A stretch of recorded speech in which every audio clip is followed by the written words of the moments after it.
SAE, Society of Automotive Engineers, is an international organization.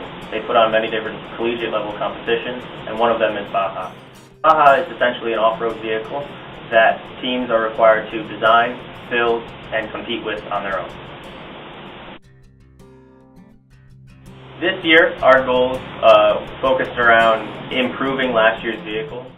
At Binghamton University, we're allowed to make this our senior design project.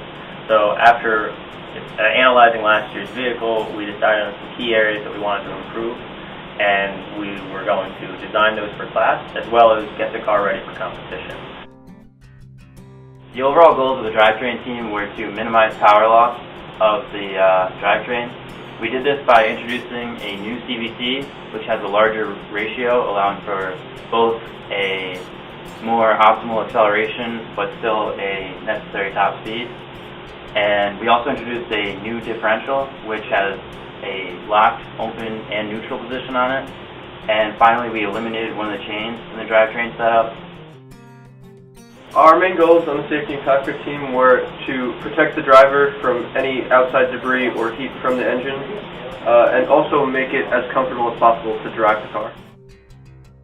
The first goal was to increase the suspension travel, and the second goal was to soften the suspension so that it absorbs bumps better.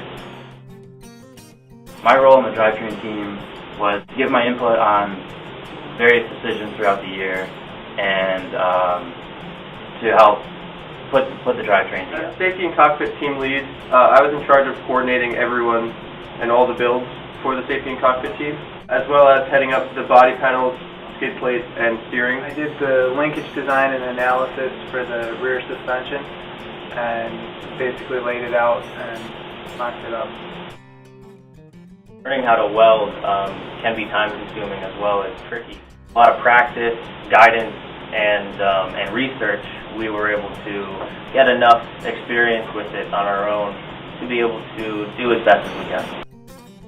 One of the bigger things I learned throughout this project is the importance of contingency. Important things that I learned was communication between team members.